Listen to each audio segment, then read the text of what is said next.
RS brothers లో ఆషాఢం KG sale మళ్ళీ మొదలైంది. మరెన్నో క్రేజీ ఆఫర్స్ ఖైదీ చేయండి RS brothers.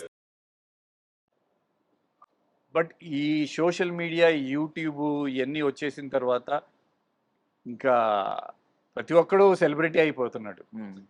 Good for them.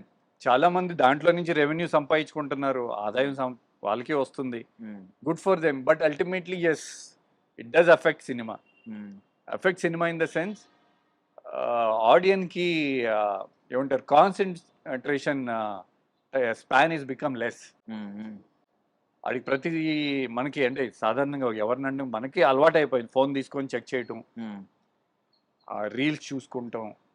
So more than OTT నా దృష్టిలో Instagram and video YouTube is more affecting cinema. So మీరు యూట్యూబ్ ఫాలో అవుతున్నప్పుడు రివ్యూస్ కూడా ఎక్కువ ఫాలో అయ్యే ఉంటారు. రివ్యూస్ ఏంటంటే ఓపెన్ గా ఎవరు వాళ్ళు ఓపెన్ రివ్యూ చెప్పాను కదండి, ఓపెన్ రివ్యూ ఇవ్వాలి. ఎవరి రోజు మీద ఎవరికి కంట్రోల్ లేదు. అది ఇప్పుడు అందరికీ నేను నచ్చాలని రూల్ లేదు, అందరూ నా గురించి బాగా మాట్లాడాలని రూల్ లేదు. చెప్పాను కదా, వాడికి ఇప్పుడు ఏదో ఒక విధంగా ఇప్పుడు మీరు నన్ను ఫాలో అప్ చేస్తారు, ఏదో కారణాలుగా నేను మీకు ఇంటర్వ్యూ ఇవ్వను, నా మీద ఎక్కడో ఏదో సంథింగ్ ఏదో ఉంటుంది. మీరు పెట్టిన కమెంట్కి ఈ మధ్యన ఫాలో అవ్వకపోయినా అఫెండ్ అయిపోతారు. ఇట్లాంటి చిన్న చిన్నవి ఉన్నాయి. సో అది చెప్పాను కదా, నెగిటివిటీ ఈజీ అట్రాక్షన్. ఇప్పుడు సినిమాని రివ్యూ సిస్టమ్ ఏమన్నా దెబ్బతీస్తుందని మీరు భావిస్తున్నారు సార్? చాలా మంది కొంతమంది అభిప్రాయం ఇది.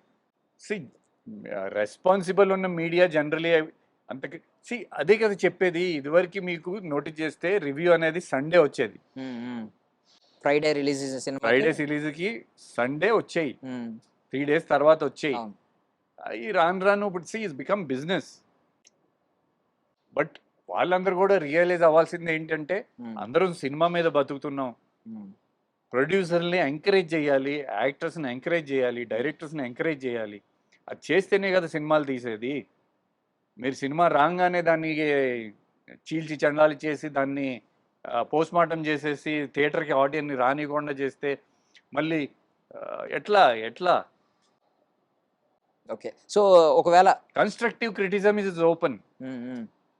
And mostly commercial cinema, entertainment సినిమాకి ఎక్కువ రేటింగ్స్ రావు.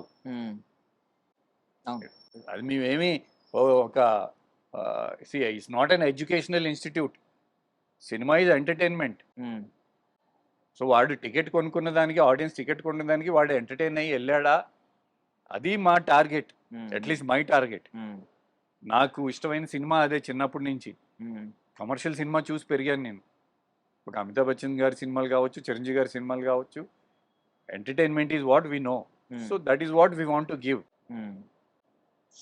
అండ్ ఈ ప్రతిదీ ఫిల్మ్ పాయింట్ చేసి క్రిటిసైజ్ చేస్తారు కదా, వాళ్ళని సినిమా తీయమని చెప్పాలి. మీరు తీయండి, తెలిసింది థియేటర్ తీసుకురండి. ఓకే. సో బేసికల్లీ ఇప్పుడు వెంకట్ గారి జీవిత చరిత్రే ఒక వెబ్ సిరీస్ అనుకోండి, మీ బయోపిక్.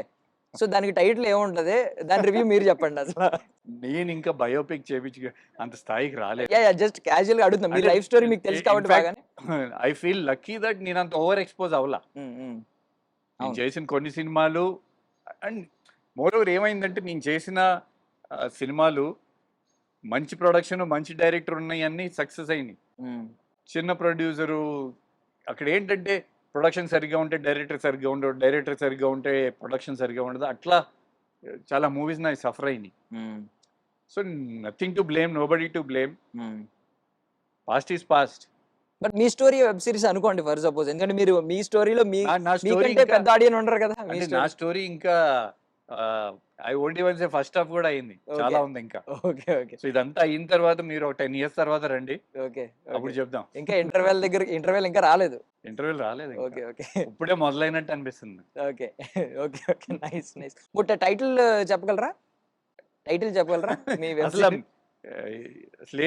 ఐఎమ్ నాట్ ఇంకా అంత నేను ఆ స్థాయికి రాలేదు. ఇంటర్వ్యూలకు పడుతుందా టైటిల్? బయోపిక్ ఒక చిరంజీవి గారు కానీ, ఒక బాలయ్య బాబు కానీ, నాగార్జున గారు కానీ, అట్లా సీనియర్ వెంకటేష్ గాని, అట్లాంటి వాళ్ళకి ఓకే కానీ, మోహన్ బాబు గారు కానీ నాకేంటండి. ఓకే. Okay sir. ఓకే.